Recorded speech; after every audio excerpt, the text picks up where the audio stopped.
बिस्मिल्लाहिर्रहमानिर्रहीम। अस्सलाम वालेकुम स्टूडेंट्स, आज हम चैप्टर नंबर 10 उसकी एक्सरसाइज को पढ़ने लगे हैं।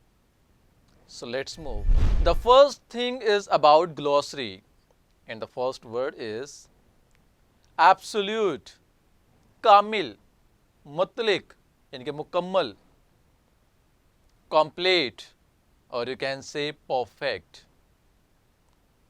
इन्फ्लुएंस, तासीर means असर, have effect upon. Number 3 is taboo, किसी चीज को ममनू या हराम करार देना, forbidden. क्योरेटिव, तंदुरुस्त करने वाली दवा, इलाज करने वाली दवा, healing. रिहैबिलिटेशन, सेहतयाबी, बहाली means recovery. And the last word is relapse, वापसी, वापस पलटना, go back to. Glossary के बाद the next question is about question answers. Answer the following questions. And the first question is, what are the causes of drug addiction? नशे की आदत की क्या वजूहात हैं?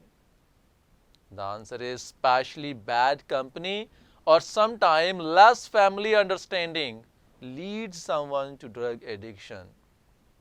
खास तौर पर बुरे दोस्त या कभी कभार खानदान वालों के साथ कम फहमी किसी को नशे की बुरी आदत की तरफ ले जाती है। Question number 2 is, what are the effects of drug addiction? नशे की आदत के असरात क्या हैं? So the answer is, victim of drugs becomes mentally and physically sick. He has no respect for society and family. He slowly advances towards terrible death. नशे का शिकार ज़हनी और जिस्मानी तौर पर बीमार हो जाता है। उसके दिल में मुआशरे और ख़ानदान के लिए कोई इज़्ज़त नहीं होती। वो आहिस्ता आहिस्ता तकलीफ दे मौत की तरफ बढ़ता जाता है। The question number 3 is, what important role do the rehabilitation centers play to control drug addiction? बहाली सेहत के मराकज़ नशे की आदत पर काबू पाने के लिए क्या अहम किरदार अदा करते हैं? So आंसर है, rehabilitation centers play a vital role in bringing back the addicts to normal life by proper medication and guidance. बहाली सेहत के मराकज़ नशे के आदी को नॉर्मल ज़िंदगी की तरफ मुनासिब अदवियात और रहनुमाई से वापस लाने में अहम किरदार अदा करते हैं।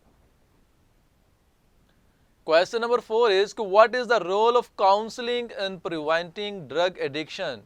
कि नशे के आदी को बचाने के लिए मशवरे का क्या किरदार है? जो काउंसलिंग की जाती है उसका क्या किरदार है? So answer is, role of counseling is extremely important for preventing drug addiction. It must be started at early stage and be continued even after the rehabilitation of the drug addict to be safe from the danger of relapse. मनशियात की आदत से बचने के लिए मशवरे का बहुत ही अहम किरदार है।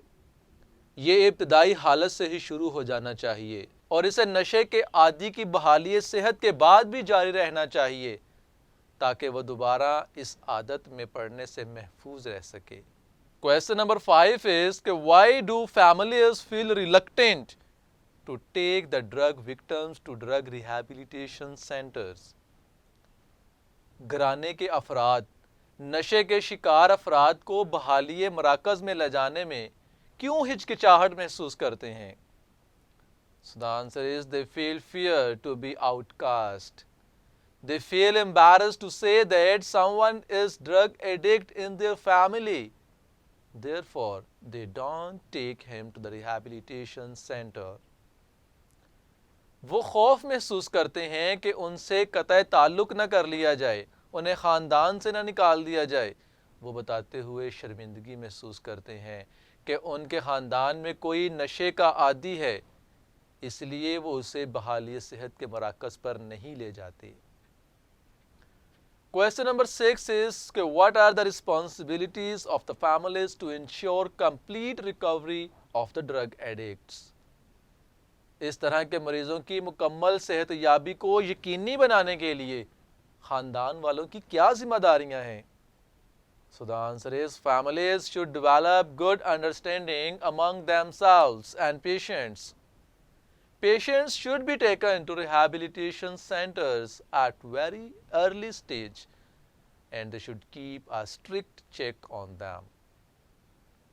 खानदान वालों को चाहिए कि वो मरीजों और अपने दरमियान अच्छी समझबूझ कायम करें। मरीजों को बहाली सेहत के मराकज़ तक बहुत इब्तदाई हालत में ले जाना चाहिए और उन्हें इन पर सख्त निगाह रखनी चाहिए। क्वेश्चन आंसर्स के बाद अब हमारा नेक्स्ट पार्ट स्टार्ट हो रहा है and the topic is relative pronoun. Relative pronoun क्या होते हैं? Let's move. A relative pronoun joins ideas. It gives additional information about the subject or object. Exemplification: who, which, that, whom and whose. Basically ये 5 word हमें बताए गए हैं who, which, that, whom and whose। जब ये words दो sentences को, दो वर्ड्स को या दो क्लॉजेस को आपस में ज्वाइन करते हैं, आपस में रिलेट करते हैं, आपस में मिलाते हैं, तब हम इनको रिलेटिव प्रोनाउन कहते हैं। यानी कि सब्जेक्ट और ऑब्जेक्ट को आपस में कंबाइन करते हैं। Very simple.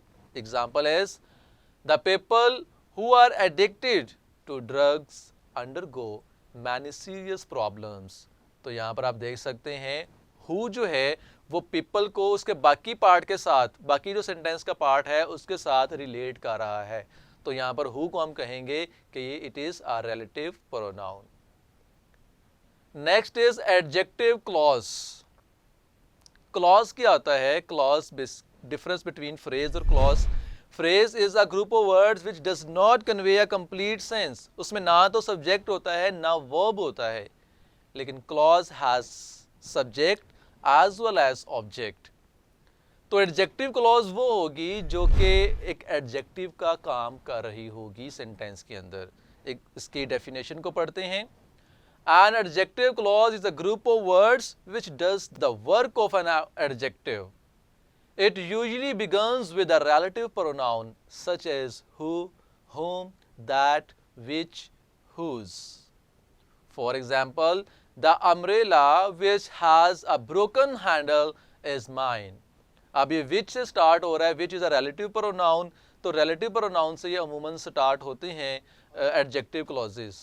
अब इसी से रिलेटेड हमारे पास एक एक्सरसाइज मौजूद है, हम उसको सॉल्व करते हैं और साथ में देखते हैं कि रिलेटिव प्रोनाउन क्या होते हैं।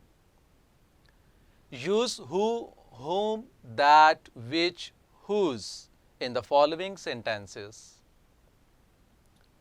The first one is these are the color pencils dash I want to buy. तो यहाँ पर इसका जो आंसर होगा वो होगा which, because which is used for non-living things. बेजान चीज़ों के लिए हम which का वर्ड यूज़ करते हैं एज अ रिलेटिव प्रोनाउन, तो इसका आंसर होगा which। Second one is I know the women dash child was hurt.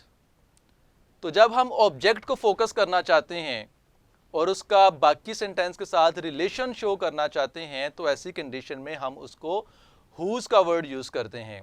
whose child was hurt, यानी कि जो चाइल्ड था वो उसका ताल्लुक वुमेन के साथ जोड़ने के लिए, उसकी पोजेशन शो करने के लिए हमने यहाँ पर whose का वर्ड यूज़ किया। Number 3 is the old lady dash we met in the shop was आमीना's grandmother। तो यहाँ पर भी ऑब्जेक्ट को फोकस किया जा रहा है, लेकिन ब्लैंक के बाद आपको नज़र आ रहा है कि डायरेक्ट इसका ऑब्जेक्ट मौजूद नहीं है, तो ऐसी कंडीशन के अंदर हम होम का वर्ड यूज़ करते हैं।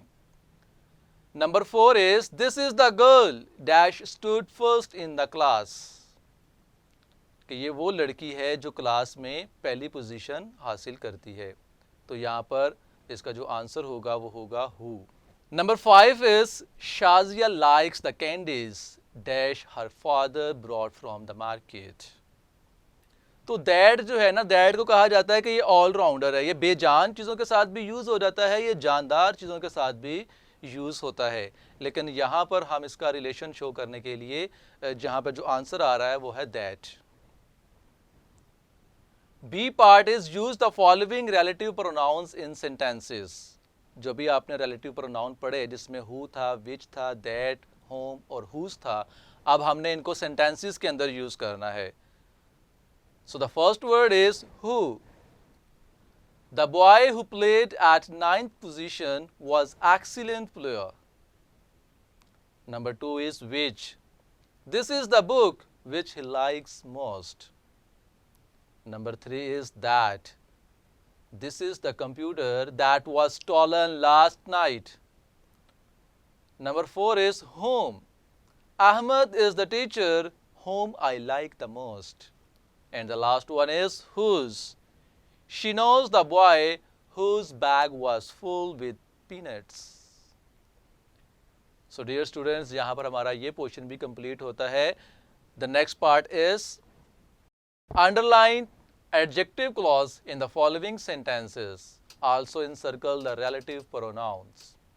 एक तो आपने एडजेक्टिव क्लॉज को अंडरलाइन करना है, सेकंड पे आपने जो रिलेटिव प्रोनाउन यूज हो रहे हैं उनको सर्कल करना है। The first one is he tells a tale that sounds untrue. तो यहाँ पर साउंड्स अनट्रू, जो दैट के बाद पोर्शन आ रहा है, जो जितना हिस्सा आ रहा है उसको हम एडजेक्टिव क्लॉज कहेंगे, और दैट यहाँ पर क्या होगा, दैट एक रिलेटिव प्रोनाउन कहलाएगा। तो दैट को हमने सर्कल कर दिया और साउंड्स अनट्रू को अंडरलाइन कर दिया। Number 2 is people who eat too much die early. तो हु के बाद जो रिमेनिंग पार्ट होगा वो एडजेक्टिव क्लॉज कहलाएगा, और हु यहाँ पर रिलेटिव प्रोनाउन है। Number 3 is I met the women whose son had helped me. तो हुज रिलेटिव प्रोनाउन है and the remaining part is adjective clause. Number 4 is he is the man whom we all respect. So there whom is a relative pronoun and the remaining part is adjective clause. Number 5 is I have an urgent piece of work which I must do. So there which is a relative pronoun and I must do is an adjective clause. Okay, the next part is write suitable adjective clauses. उसने हमें incomplete sentences दिए हैं, हमने वहाँ पर adjective clause को use करते हुए सेंटेंस को कंप्लीट करना है। So the first one is where is the book blank question mark. तो यहाँ पर हमने रिलेटिव प्रोनाउन को यूज़ करते हुए एडजेक्टिव क्लॉज को ऐड करना है। सो आंसर यहाँ पर जो हमारे पास है कि where is the book that contains information about sales. Second one is any student dash will be punished. So the answer is any student who will use phone in class will be punished. Number 3 is I know the woman blank, and the answer is I know the woman whose son was blind. तो यहाँ पर whose एक relative pronoun था और remaining जो part है वो adjective clause है। Number 4 is that is the girl blank. So the answer is that is the girl whose mother is a doctor. Number 5 is where is the man. So the answer is where is the man whom they beat savagely. Okay dear students, यहाँ पर chapter number 10 की हमारी exercise भी complete होती है। उम्मीद करता हूँ आपने इसको अच्छी तरह से सुना होगा, समझा होगा और इसकी रिवीजन भी करेंगे। अपने नेक्स्ट वीडियो के लिए मुझे इजाज़त दीजिए। अल्लाह हाफिज़।